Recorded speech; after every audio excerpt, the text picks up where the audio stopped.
They didn't slam the door in my face. That would have been honest. No.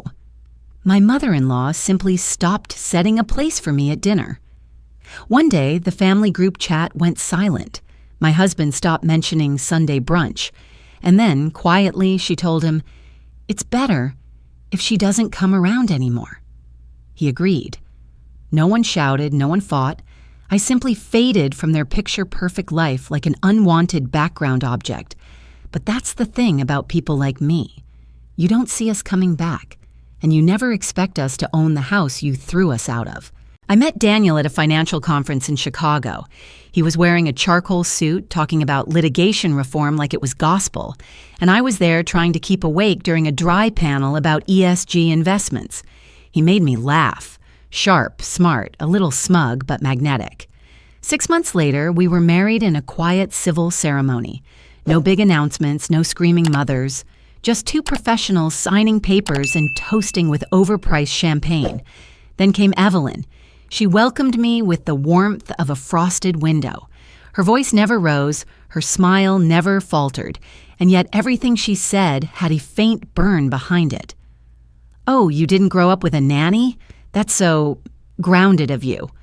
You're quite independent, aren't you? Women like you can be so hard to settle." There was no scene, no slap across the face, only needles threaded with pearls. I used to sit at their dinner table and wonder if I was going crazy. Daniel never noticed, or he pretended not to. Every Sunday, the family would gather in the ornate dining room with a 10-seat mahogany table. Evelyn at one head, Daniel beside her, his cousins flanking each side. My seat? Always at the far end, not even beside Daniel, like I was a guest or a footnote. Evelyn ran her house like a silent orchestra. No orders, just glances, pauses, raised brows. I watched the way she poured wine for everyone except me, how she served dessert, skipping the plate in front of me until I reached for it myself. "Oh, silly me," she'd chirp. "Didn't even see you there." The worst part? No one else thought it was odd. Her cruelty was so elegant, it looked like kindness from afar. Daniel never called it out. He'd squeeze my knee under the table like I should just let it go. And I did, for a while. Because the woman who birthed your husband shouldn't be your enemy, right? The silence grew teeth after our first real conflict. It started when Evelyn commented on a new client of mine, an ethically gray real estate firm with political baggage. "Not very Rachel of you," she said with a knowing tone. That was her trick. She always made it sound like she knew the real me better than I did. I told her politely that my job didn't need her ethical compass. Her smile thinned. Her voice never changed. She said, "Some women think independence is bravery. Sometimes it's just loneliness in disguise." That night, Daniel was cold, distant. And the next week, I wasn't invited to Sunday brunch. No explanation, just a calendar update that didn't include me. I asked Daniel gently what had happened. He shrugged, mumbled something about his mother needing a quieter atmosphere. I asked if he disagreed with her. He didn't say yes. He didn't say no. He just poured himself a drink. That's how it started. No fight, no slammed door, just the erasure of space where I used to be. One by one, the threads frayed. The family group chat stopped including me. Photos from family gatherings showed up online. Evelyn's birthday, Daniel's cousin's baby shower, everyone smiling. I wasn't there. No one mentioned it. No one asked. Daniel didn't explain. I didn't beg. I remember walking past their house one Saturday, just to prove to myself I could. From the sidewalk, I could see shadows moving behind the long windows. Laughter, clinking glasses, the faint outline of Evelyn's signature updo. For a second, I wondered if I had imagined it all, that I was never truly invited in the first place. But the ache in my throat was real, the kind you get when you realize love isn't the same as belonging. People talk about being thrown out, about being screamed at, insulted, exiled. But what happens when no one pushes you? When they just slowly take your chair away from the table, 1 inch at a time? Daniel never raised his voice. Evelyn never said the words, but I got the message loud and clear. And I remember thinking, As I stood there watching the windows glow with life I was no longer part of, if you can quietly erase me, then I can quietly rewrite the ending. I didn't scream. I didn't cry. I didn't even argue. One morning, I just stopped trying. I packed a single suitcase, left the key on the entry table, and took a cab to the apartment I used to live in before Daniel, the one bedroom with the squeaky floorboards, the view of the alleyway, and a mailbox that always stuck when you tried to open it. It smelled like old ambition and coffee stains, but it was mine. Daniel didn't call that night, or the next. He texted a week later to ask if I needed anything. I didn't reply. There was nothing I needed from him that I couldn't get myself. The silence became my sanctuary. No more walking on eggshells. No more dinner tables where I wasn't really there. I set up my laptop on the kitchen counter and called the only 3 women I trusted, former clients, brilliant minds, and survivors in their own right.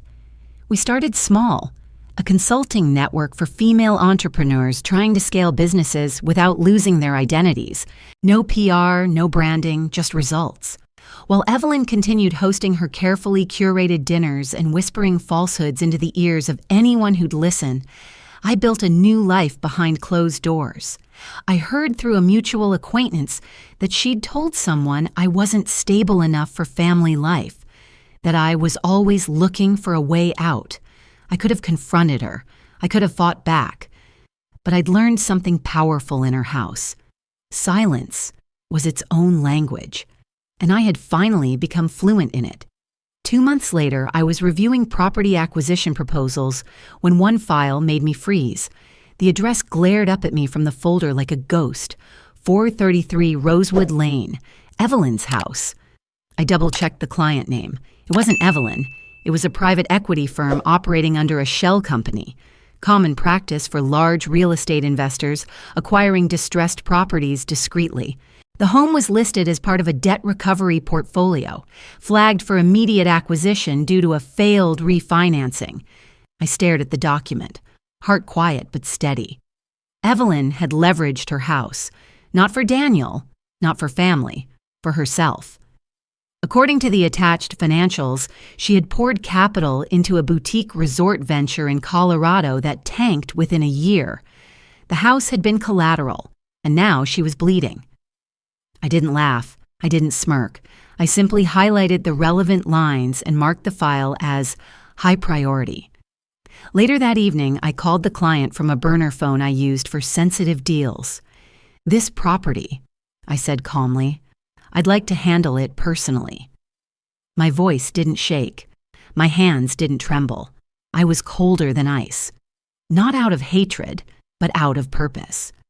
When I submitted the acquisition strategy, I ensured everything was airtight.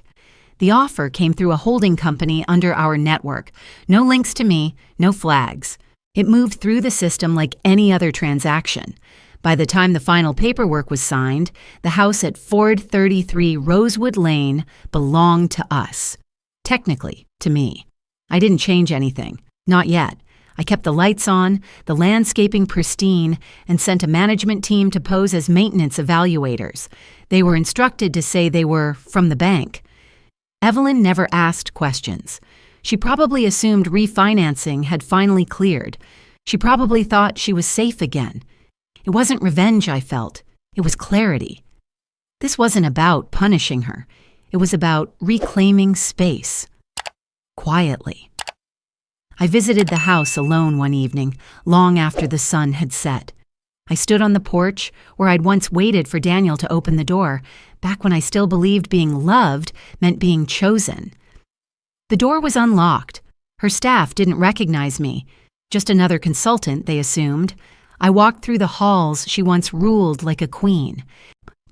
The scent of her expensive candles still hung in the air. I walked past the chair I used to sit in at the end of the table. It was empty. In the kitchen, I left a small envelope tucked between the spice rack and the fridge, where she'd be sure to find it but couldn't accuse me of being confrontational. Inside the envelope was a legal notice. 14 days to vacate. no extensions, all under the quiet authority of civil code and foreclosure protocol. No signatures, no flourish, just law. That night, as I closed the door behind me and walked back into the darkness, I realized something. She had erased me from her house like a smudge on a mirror. Now I had erased her from it with a signature. Quiet dominance didn't roar. It signed paperwork. It left without turning back. I didn't change the locks immediately. That would have been too loud. Instead, I began with the walls. The first person I hired was a man named Lucas Grant, a mid-level architect Evelyn had once humiliated in a renovation pitch for being too conceptual. She dismissed his ideas as cold, impractical, devoid of warmth. I remembered the way he'd stood there, silent, jaw tight, nodding like it didn't sting. He remembered too. When I called, I didn't explain everything. I simply said, "I need to reimagine a space, and I'd like your hands to do it." He arrived at the property 2 days later with blueprints and ideas sharp as scalpels. We walked through the house slowly, like surgeons before an operation. Every space he pointed to, I remembered something Evelyn had claimed: her reading nook, her signature kitchen island, her antique mirror gallery. It wasn't just a home. It was a kingdom of quiet intimidation. We stripped it. Walls were repainted but not white, an understated matte slate. The carpets were removed and replaced with concrete polished floors. The lighting softened, indirect and modern, casting no shadows. Her ornamental roses in the garden? Dug out. Replaced with native flora, resilient, drought-tolerant, untamed. Lucas redesigned the dining room entirely. The 10-seat table was gone, replaced by a circular one. No head, no foot. Equal, rotational, no throne. Every corner of that house slowly forgot her.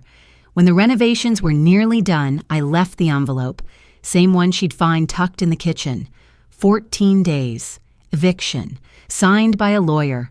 No handwritten note, no explanation, no venom. Just the echo of her own tactics. Polished, professional, irreversible. I expected resistance, screams, maybe a call from Daniel. Instead, silence, which meant she had a plan, and I knew Evelyn never let go unless she could make herself the victim first. That plan revealed itself in the form of a party, a family gathering, a reunion, supposedly. Invitations sent out as if nothing had changed, as if she still owned the roof and the walls. She didn't know I had eyes on the house, security, daily logs, visitor reports, and I let her do it. I watched as she prepared, as her caterers arrived, as chairs were arranged and place cards printed. She wore navy blue, her signature power color. She greeted each guest at the gate like a hostess reclaiming her throne, until the gate didn't open. The guests stood awkwardly, checking their phones. The security team, dressed in black and neutral, professionally polite, blocked entry. "We're sorry," they repeated. "Private property, no access permitted." Evelyn approached with a puzzled smile that quickly turned rigid. "There must be a mistake," she said. "There isn't," the head of security replied, handing her a copy of the ownership transfer. "Per the new owner's instructions, no events are allowed on this property without prior authorization." She didn't believe it, not really, until she saw me. I stepped out onto the balcony, high above the entrance. I wore a plain black dress. No jewelry, no makeup, just presence. Our eyes met. The hush that followed was nearly sacred. "Good afternoon," I called down, voice calm, clear, and deliberate. "I apologize for the inconvenience. Unfortunately, the gathering has been canceled." Somebody asked why. "Because," I said, "this is no longer her home." Gasps. Whispers. One of Evelyn's cousins lowered his champagne glass. A child tugged at her mother's dress. Evelyn didn't speak. She didn't scream or collapse. She just stood there, in the middle of the driveway, the drizzle beginning to fall, her curls frizzing ever so slightly. She looked up at me like she couldn't decide whether I was her ghost or her reckoning. And I looked back at her with the eyes of every woman she'd ever dismissed. That moment didn't need fireworks. It didn't need police or shouting or broken glass. It only needed rain and her silence. The fallout wasn't immediate. Evelyn knew how to hold her face, to spin her shame into confusion, her defeat into decorum. But news traveled faster than she did, and by Monday morning, the family knew. Some were sympathetic, most were silent. A few reached out to me, not with apologies, but with curiosity. Is it true? How did you manage it? They weren't worried about Evelyn. They were impressed by me. That's how power works. It forgets loyalty the moment it sees precision. Daniel, of course, couldn't stay quiet for long. He showed up at my office unannounced. He still had that tailored suit confidence, but his tie was loose, and there was a crack in his voice when he said my name. He didn't ask how I was. He asked why. I looked at him the way one might look at a painting you've finally stopped pretending to like. It wasn't personal, I said. It was structural. He flinched. You humiliated my mother. No, I corrected. She humiliated herself. I just provided the mirror. He didn't understand. He never had. In the days that followed, I noticed something odd. Stories started appearing online. Anonymous blogs, private posts from concerned sources, hints that I'd always had control issues, that maybe I'd manipulated Daniel or that I'd staged the property acquisition. Slippery, suggestive things, cowardly but effective. His signature was all over it, legal enough to avoid liability, vague enough to destroy. I didn't respond. Instead, I uploaded a clip. 3 years ago, Evelyn had been the keynote speaker at a women's leadership event. I had filmed it from the back of the ballroom, more out of boredom than admiration. In the clip, she smiled broadly, her voice smooth as ever. Some women think success means owning property or commanding a room, but men don't marry assets. They marry elegance. The kind of woman who knows she's not the main event. She's the frame. The audience had laughed politely. I hadn't. And now I didn't explain the video. I didn't caption it. I simply let it exist, let it float across the algorithm and watched as the world finally heard her, the way I had always heard her. Within days, major feminist circles picked it up. Then journalists, then podcasters. The comments turned ruthless. She really said that in 2021? Internalized misogyny much? Sounds like a woman afraid of other women. Evelyn didn't make another public appearance for weeks. I didn't gloat. I didn't repost. I didn't even log in to read the reactions. I just let the ecosystem correct itself. Then I started building. The house no longer felt like hers, but it didn't feel like mine either. It needed purpose, not memory. So I filed the paperwork to convert the property into a nonprofit educational space, a mentorship hub for women under 30 looking to master personal finance, investment literacy, and business autonomy. We called it The Locked Room. The name made people pause. Some thought it sounded aggressive, others poetic. But the women who needed it understood instantly, because we'd all been locked out of something. The first week, we hosted a workshop called Income Isn't Independence. The room filled faster than we expected. Women brought notebooks, laptops, children. They brought fear, too, but also fire. Some of them had walked out of abusive homes. Some were rebuilding after betrayal. Some were simply tired of being told to just be patient. We didn't teach them to be louder. We taught them to be impossible to ignore. Meanwhile, Evelyn's legal issues surfaced. Whispers became investigations. Her resort investment hadn't just failed, it had involved tax misfilings, offshore accounts, and improperly declared property lines. The kind of technical fraud that didn't scream scandal, but eroded credibility brick by brick. Daniel's law firm asked him to step back, temporarily pending review. He issued a statement. Due to personal family matters, I am prioritizing time away. He never mentioned me. And he never mentioned that I had bought the silence he once weaponized. But the world was talking.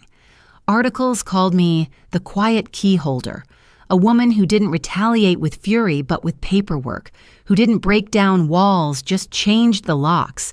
They called it graceful, even elegant, as if I had choreographed restraint. I hadn't. I was just done screaming where no one was listening. A young journalist asked me during a panel, "How did you stay so calm through all of this?" I smiled. Not warm, not cold, just exact. People expect rage. They plan for chaos. They never see silence coming. But silence isn't surrender. Sometimes it's just a smarter weapon. She blinked, scribbled, probably paraphrased me in the headline. But it didn't matter, because in the end, Evelyn didn't lose everything because I fought. She lost everything because she assumed I wouldn't. There's a strange kind of silence that comes with being admired. Not the absence of noise, but the absence of closeness. After the storm passed and the dust settled, people didn't approach me the same way. Eyes lingered longer. Conversations halted mid-sentence when I walked into rooms. I wasn't Rachel anymore. I was her, the woman who bought back her mother-in-law's house, the strategist, the ghost in tailored black who didn't scream, only signed. It should have felt like victory. But power, I learned, carries a scent people recognize too well. Fear. They respected me, but they also avoided me. Even Daniel, who once couldn't go an hour without texting, now looked at me as if I were a living reminder of his quietest defeat. Then came the interview. A rising journalist with a charming smile and sharp instincts. She wanted to write a profile, an in-depth look at the woman behind the movement. I hesitated, but eventually agreed. Not for vanity, for legacy. The first half went smoothly. She asked about the locked room, about mentorship, about my views on wealth and silence as leverage. Then her tone shifted. She leaned forward, lowering her voice like a conspirator. "Your mother," she said. "She passed when you were 21? I nodded slowly. She lost everything to a fraudulent investment scheme. A woman-run community fund, yes? My stomach twisted, but I kept my expression still. That's correct. And you never talk about it. Why? I stared at her for a second too long, then said, "Because it wasn't my story to tell. It was hers, and it ended too soon." She nodded, scribbled something, but I knew what she was really writing. Untouched trauma, vulnerability unexplored, headline gold. 2 days later, the article went live. The first half read like a tribute. The second half felt like an incision. It described my mother's final years, her desperate trust in a financial network run by charismatic but reckless women, her bankruptcy, the suicide. It framed me as the daughter of ruin who rose from the ashes but never turned back to look. It wasn't untrue, but it was unkind. The internet split in two. Some praised me as a phoenix, others called me a paradox. She empowers women with money but hides her mother's failure with it.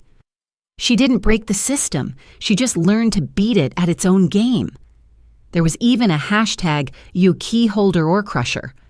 I didn't respond, but the silence didn't protect me this time. It just echoed louder, and that's when she surfaced. Her name was Talia, 26, one of our earliest mentees, bright, bold, and brutally ambitious. She was the kind of woman I would have been had I been born 10 years later and 5 years less careful.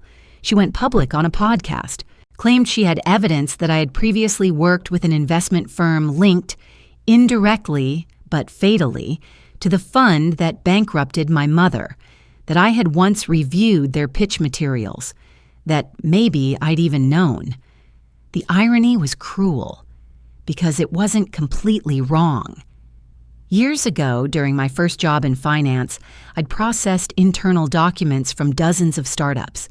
I'd seen the name, skimmed the logo, archived it like thousands of others. I never connected it to my mother's downfall until long after she was gone, and by then, what could I have done? Guilt wasn't a refund. Recognition wasn't a resurrection. But the world didn't care about timelines. They only cared about the headline, "Rachel nearly funded the machine that destroyed her own blood." The press spiraled. Talia became a symbol of rising voices, the student calling out the master. The mirror turned back on the woman who prided herself on quiet power. I invited her to meet. She agreed. We sat across from each other in one of the minimalist rooms at the locked room. I wore gray. She wore red. Her eyes were sharp, and so was her silence. "I'm not here to apologize," I said. "Not because I'm not sorry, but because I don't believe an apology is what you're asking for." She crossed her arms. "Then what am I here for?" "Perspective," I said. "To remind you that mirrors don't always reflect truth. Sometimes they reflect fear." She didn't flinch. "My fear is valid." "I know," I said, softer now. "I've lived it." There was a pause, a real one, not the performative kind. She looked at me not as an enemy, but as a possibility of what she might become, of what she already was. "I never meant to hurt you," she said finally, "but I needed the world to see you bleed." I nodded, and for the first time in years, I felt the tears sting the edges of my vision. Not because I was angry, not because I had lost anything, but because I finally saw myself through her, and I realized that somewhere along the way I had become what I feared most. Someone who could hurt people without ever raising her voice, without ever touching them. I disappeared for 3 weeks. No announcement, no press release, no official stepping back. I left the locked room in the hands of my co-directors and boarded a train to a town no one would recognize from my biography. It wasn't where I was born. It was where my mother died. A quiet stretch of land in Vermont, where the winters were harsher than the conversations and the post office doubled as a grocery store. She had moved there after the bankruptcy, after the betrayal, after she stopped trusting anyone who promised returns. I hadn't visited since the funeral. The house had been sold, but the library was still there, small, made of stone, with a front desk that smelled like dust and lavender. I asked the clerk if they had any stored letters.